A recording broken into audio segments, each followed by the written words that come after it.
Thank you. Up on the podium again. How does it feel? Thank you. It feels incredible. That's such a good feeling. There's nothing like holding your flag and representing your country. First period, it was slow. Like the pace was pretty high, but you didn't really go for it. And but the second, you're like, okay, let's finish this. Yeah, I think one of the blessings about being a veteran is that you don't really get, too thrown off guard with things. In the semis, I got thrown for 4 at the very beginning, so I don't mind starting things off a little bit slower. Well, talk about the score and then you ran the bar, obviously. It's a movie of you since you were a kid, right?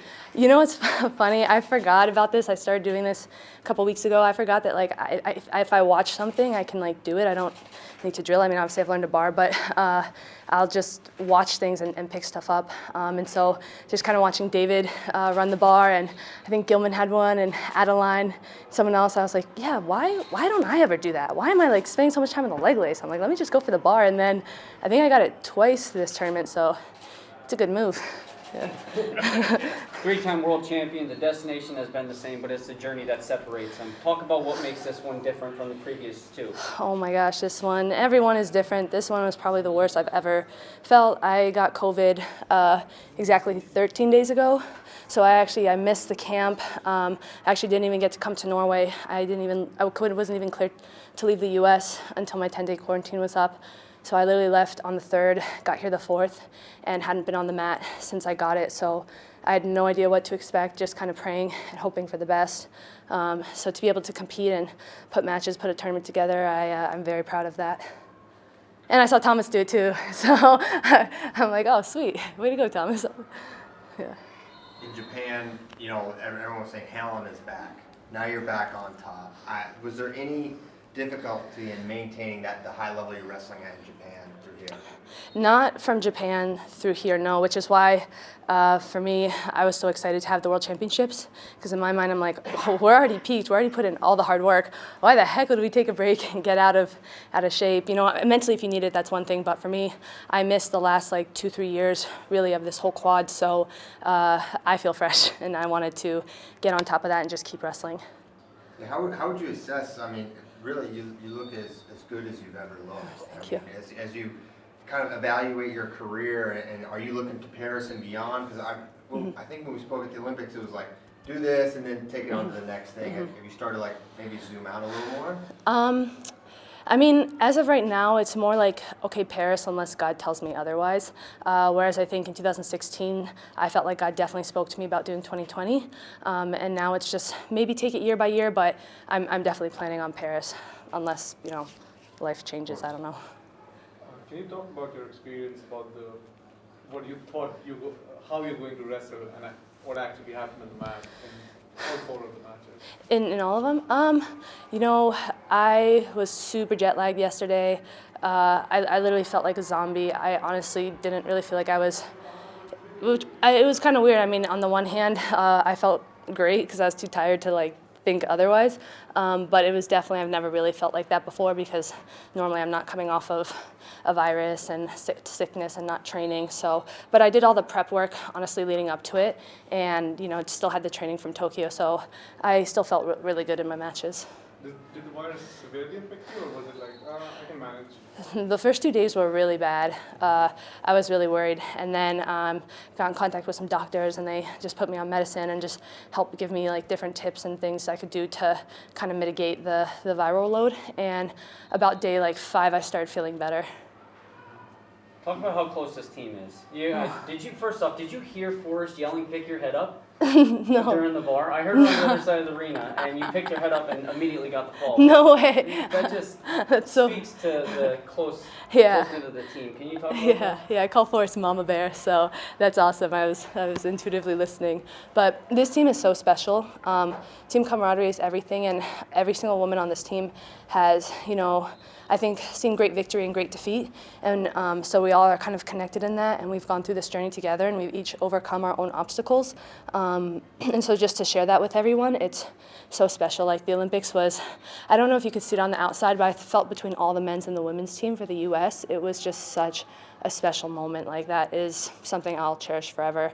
And, it's awesome to carry this into Oslo. Training in Arizona, Coach Perry. How has that been? Is that where you kind of see yourself for the foreseeable future? Yeah, I mean, Perry's phenomenal. I really thought I was just going out to Phoenix for a last camp before the Olympics, and then I was going to retire. And then even, I came back and still it was about getting ready for Worlds, so not apartment shopping or looking to set roots. So it's been all over the place, but just Perry as a coach, he's done so much. He does so much for his athletes. He'll go above and beyond, and he's just been such a huge help for me. And it's really nice that he, I think, knows me and knows that I know what I need and that he can just trust me. And we just have a good dynamic. So. At a different point in your career, how would getting COVID 13 days before, off the mat 10 days, jet lag when you're wrestling in the World Semis, a lot of wrestlers that would completely unnerve them. They're, kind of creatures of habit, the routine. How were you able to kind of overcome that? It's really interesting because I've been competing on the senior circuit since I was really 13 years old. And so this is my 11th World and Olympic team, but I've done countless of tours. And so when you're doing like 10, 12 plus years straight, there's a bajillion things you're going to face. You do back-to-back tours, you lose your luggage, you get sick, you get injured, something doesn't go your way, you don't sleep the night before. So honestly, I think as a veteran, it's really like kind of nothing's really new at this point. So maybe I had never felt this specific way before a tournament, but I was just telling myself, you've felt crappy before, you've felt out of it, and you're gonna just find a way. So I think that's kind of what helped me through that. Helen's your first title since 2017. What's the difference now? There is a huge difference. I think from 2007, actually, you know what? When I won 2017, I walked off the mat and I turned to a loved one and I said, I don't know if that was worth it.